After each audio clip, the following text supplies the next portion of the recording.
going on? Quick video today. So I'm going to be going to Arkansas and I'm taking a vehicle that I have done some maintenance on, but I don't really keep this vehicle on a consistent basis in my own mind of some checks that I like to do.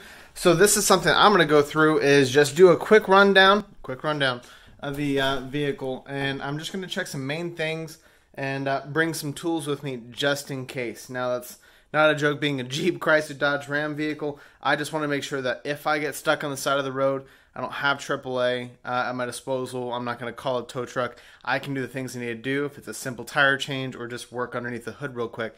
But I'm going to do some preventative maintenance by just taking a look at tire pressures, taking a look at the outside of the vehicle, inside of the vehicle, fluids. I need to make sure I have enough windshield wiper fluid, and all the other bits. I want to make sure that, okay, the vehicle is solid and I have a better peace of mind when I'm driving. Because when you're driving 5 or 6 hours and you may not have friends or family in a certain area that you're going, you just want to make sure you're not stranded. So first things first, just check tire pressure all the way around on the vehicle. Also do a visual inspection of the tires. Look for bubbles, look for any cracking, dry rotting, stuff like that. And let's get going. First things first, I'm going to open up the door. I'm going to take a look. Let's see the tire pressure. Cold tire pressure is what I'm looking for. Now there's going to be a big temperature drop when I get into Arkansas, but it looks like we're going to be 35 pounds of pressure all the way around. Even on our spare tire, Jeeps do have a full-size spare tire. So we're going to go ahead and check that as well, because I'm not sure last time that tire pressure has been checked. But if I get a flat, last thing I need is another flat. Alright, so we're about 30. So about 5 pounds low from where I need to be in the front. Let's check rear. Alright, another 5 pounds low. Another 30. And lastly, a little bit higher, but better. Okay, so that's good to know. I'm consistently 5 pounds low on all 4 tires, and that's a good thing to know because it means I don't really have any big leaks. I just have pressure drops. Now, I'll try and squeeze back here behind our bikes. See if I can get on this one right here. Alright, 30. But let me go ahead and open the hood. So number one thing when I'm looking underneath the hood, you don't have to be a mechanic to look underneath the hood of your vehicle. It's very important to do this periodically because you'll never know what you find. You might find a rat's nest. You might find a problem that you could have prevented, like a leak or a seep, or even something that just visually doesn't look right, like some loose wires or something. So looking in the vehicle, I've washed this engine bay out pretty well from time to time because it's a Jeep and get a lot of debris. Battery looks good. No swelling or cracking around the base of the battery. Not seeing any corrosion on the terminals. That's an okay check for me.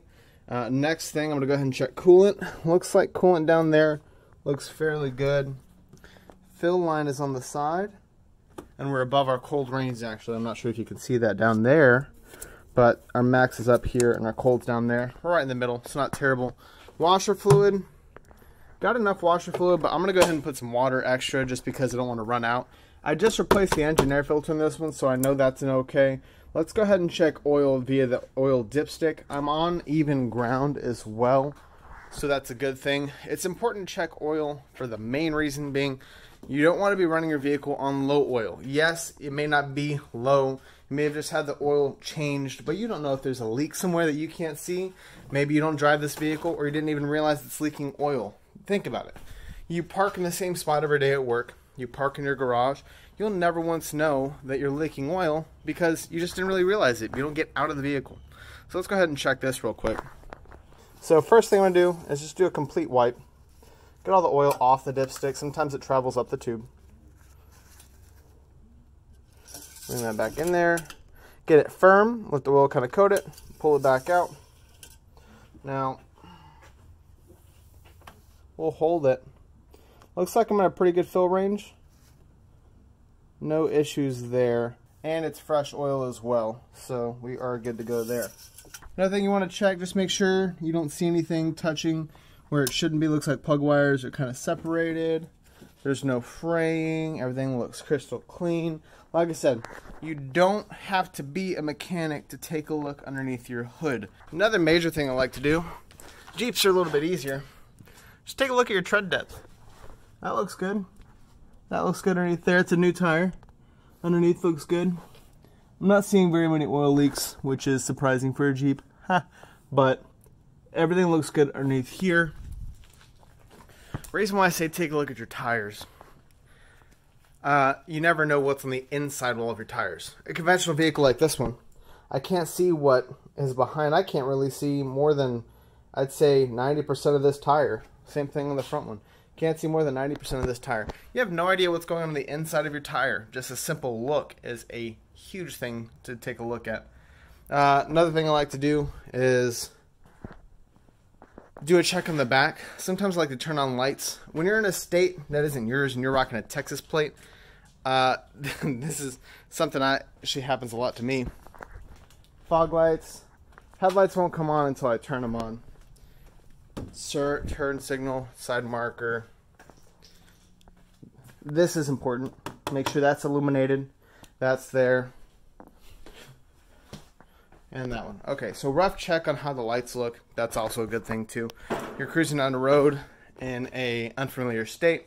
You don't want to get stopped by a police officer. Just make sure your car has some good lights. If you don't have a partner, try to find a mirror, back up to a window, something at your local store. That's a very good thing to do.